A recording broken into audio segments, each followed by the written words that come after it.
दोस्तों, आज की कहानी है। बेटा, अपनी ननन को अपने घर में घुसने मत देना। दोस्तों, कहानी शुरू करने से पहले अगर आपने चैनल को सब्सक्राइब नहीं किया हो तो कर लीजिए ताकि आपके पास पहुंच सके हर नया वीडियो। बेटा, रूसी 4 बार फोन लगा चुकी है, तूने अभी तक उठाया क्यों नहीं? तेरी ननन ने जाने की तैयारी कर ली कि नहीं? माँ विदाजी गुस्से से बोली। अपनी माँ की बात सुनते ही रूसी कुछ दिन पुरानी बातें सोचने लगी। माँ का फोन क्या कर रही है? बेटा, कितने दिन हो गए, तूने तो याद ही नहीं किया मुझे। ज्यादा कुछ नहीं, छुट्टी है तो सोचा घर कमरे की साफ सफाई कर लूं। अभी राशन सब्जी भर के लाऊंगी ताकि हफ्ता भर किसी प्रकार की कोई परेशानी ना हो। फिर बच्चों को तो सटर पटर खाने को चाहिए होता है ना। अरे मैं तो बताना भूल गई, वो मेरी पूना वाली ननद है ना, वे घर आ रही है। शादी में तो हम उतना ही मिले थे, इस बार बच्चों की छुट्टियां लगी है तो सोच रही हूँ 8 दिन यही रुक जाए, बस उन्हीं की व्यवस्था करने में लगी हूँ। रूसी ने अपनी माँ से साते हुए कहा, क्या कहा तूने? तेरी ननन आ रही है और तुम मुझे अब बता रही है?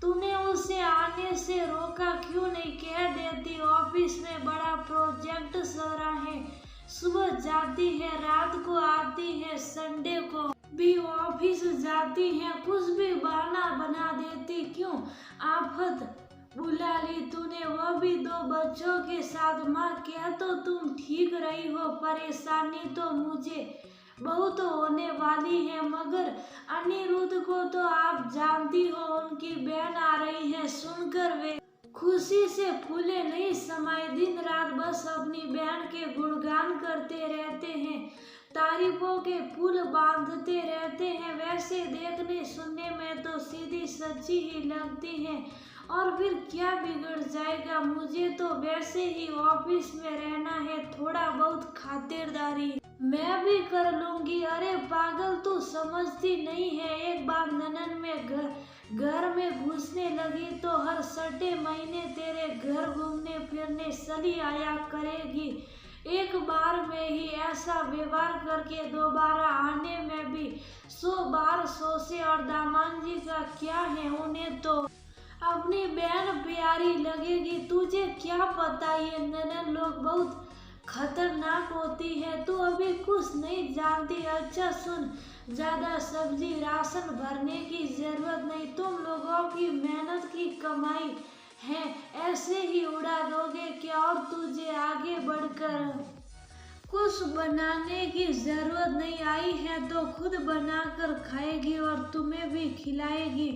अनिरुद्ध सुबह से रात तक ऑफिस में रहता है, तुझे जो करना है करना, उसे कुछ पता नहीं चलेगा। और अगर तेरी ननद दामाद जी से कुछ भी कहेगी तो अपने आप ही गलत है साबित हो जाएगी, फिर वह भी उसे घर बुलाने के लिए 10 बार सोचेंगे। अरे अपने घर की शांति आखिर कौन भंग करना चाहेगा?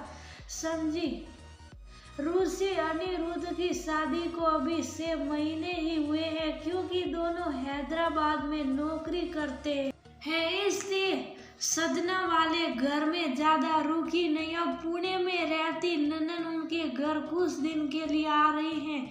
हालांकि सोचा तो यही जाता है कि मिलना जुलना होता रहे तो प्रेम बना रहे। नंदिनी को भी अपनी भाभी के संग रहने का बड़ा मन था, सो बेचारी कुछ दिन के लिए भाई भाभी के पास आ रही थी। रूसी पूरी तरह अपनी माँ की बातों में आ चुकी थी, नंदिनी से ज्यादा बात नहीं करती। कभी मन हो तो नाश्ता बना जाती या फिर ब्रेड रख जाती, मगर खाना बनाकर नहीं जाती। का खाना बाहर से मंगा लेते, मगर नंदिनी के बच्चे छोटे थे घर का ही खाना खाते थे तो वह अलग से बनाती थी। 3 दिन ऐसा ही चलता रहा। नंदिनी एक सूझी गृहिणी थी, उसे कोई फर्क नहीं पड़ता था। बच्चों को पार्क घुमाने के बहाने सब्जी और जरूरत की चीजें भी ले आती थी। उसी रात रूसी को बुखार आ गया। अगले दिन अपने कमरे से ना बाहर आई तो नंदिनी ने अपने भाई से पूछा तो पता लगा उसे बुखार आया है। तुरंत उसने शाही बिस्किट के साथ दवाई उसे खिला दी। उसके बाद 20-20 में उसे देखने आती। दोपहर में दलिया, शाम को खिचड़ी बनाई। रात को रूसी का बुखार और तेज हो गया। पटिया करने उसके कमरे में रुक गई। भाई बच्चों को संभालने उनके कमरे में चला गया। ऐसे कर नंदिनी ने अपनी भाभी की बहुत सेवा करी। 2 दिन में ही रूसी को अच्छा लगने लगा। तीसरे दिन भी उसने बिना किसी शिकायत के ननन को इतना काम करते देखा तो उसे बड़ा खराब लगा कि उसके होते हुए भी उन्हें इतनी परेशानी हुई। उन्होंने तो ना कभी मुझे कपड़ों के लिए रोका टोका, किसी काम का दबाव बनाया, ना कभी रुपयों पैसों के बारे में नहीं सोचा। हर सामान खरीद कर मेरी रसोई भर दी और मेरी देखभाल के लिए भी पैसे नहीं हटी। और मैंने उनके लिए क्या ही किया, ना बच्चों से ढंग से बात की, ना ही उनको बच्चों को कुछ अच्छा बनाकर खिलाया। बस उन्हें बोझ की तरह समझती रही। और दीदी ने आगे बढ़ बढ़कर किया।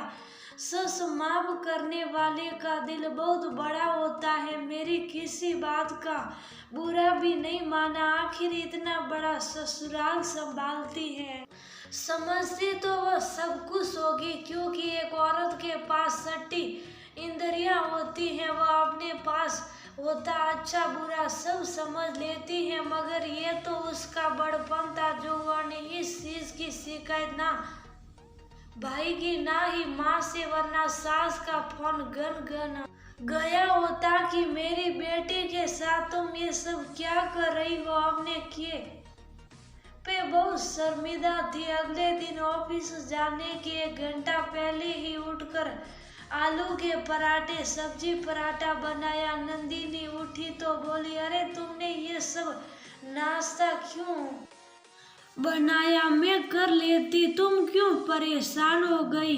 और फिर कल हम लोग वापस जाने वाले हैं। रूसी बोली, दीदी आखिर मैंने इन 5 दिनों में क्या ही किया है। आज सोचा बच्चों के पसंद के आलू के पराठे बनाकर जाऊं। मैंने देखा है आप उनके लिए यही बनाती है ना। और सुनिए, यूं अचानक आप नहीं जाएगी। अभी अनिरुद्ध से इस बारे में कोई बात नहीं हुई है। अभी कम से कम 8 दिन आप और रुकेंगे। हम लोग आपको हैदराबाद का चार मीनार दिखाने नहीं ले गए और फिर हम लोगों ने शॉपिंग भी नहीं की। इसलिए कल से मैं ऑफिस की छुट्टी ले रही हूँ। ननन भाभी जी भरकर मस्ती तो करेंगे। रूसी भाभी की बात सुन नंदिनी आज से शंकित होकर सोचने लगी, अचानक से इन्हें क्या हुआ। फिर भी कुछ ना बोली, मुस्कुराकर हाँ में सर हिलाकर रह गई और रूसी ऑफिस निकल गई। आज का दिन, अरे मैं कुछ पूछ रही हूँ, कहाँ खो गई। पिताजी की आवाज सुन रूसी वर्तमान में लौटी। अरे माँ, मैं ऑफिस से पिज्जा हटाई हूँ, यहाँ बच्चों के लिए पिज्जा और दीदी की पसंद की कोल्ड ड्रिंक ले रही हूँ, साथ में सोच रही केक आइसक्रीम लेते चलो। इसी बीच आपका फोन बजा होगा। यहाँ बहुत भीड़ है, मुझे सुनाई नहीं दिया। ये तो क्या कह रही, मैंने तुझे समझाया था ना। ज्यादा आगे आगे करेगी तो तेरा ही नुकसान होगा। और तू तो पिज्जा, कोल्ड ड्रिंक, आइसक्रीम क्यों फालतू में अपने और दामाद जी के सारे पैसों को फूंकने में लगी है। माँ बस करो, बहुत हो गया आपका ज्ञान। अब मुझे कुछ नहीं सुनना, जो पिछले 6 दिन से सुन रही हूँ। और हर दिन कुछ ना कुछ गलत करने पर खुद से नजरें नहीं मिला पा रही हूँ। आपके कहने पर नंदिनी दीदी के साथ मैंने क्या कुछ नहीं किया, मगर हर बार उनका धैर्य, सब्र और उनका काम देख मुझे समझ आया कि गलत वो नहीं है, मैं हूँ। जब से आपको पता लगा है कि मेरी ननद मेरे घर आ रही है, आपने मुझे उसी दिन से नए नए पैतरे सिखाना शुरू कर दिया। मुझे क्या करना है, क्या नहीं करना है, सब पर ज्ञान दिया। मगर आज मुझे समझ आ गया है कि अपनी खुद की भी कुछ समझ होती है। मुझे भी सामने वाले को देखकर व्यवहार करना चाहिए था, मगर मैंने वही किया जो आपने मुझसे कहा। बस अब और नहीं, मुझे जो करना होगा मैं अपनी मर्जी से करूंगी। और आपको मेरी बात बुरी लग रही है तो ध्यान रखिएगा, मेरे भी 2 छोटे भाई हैं।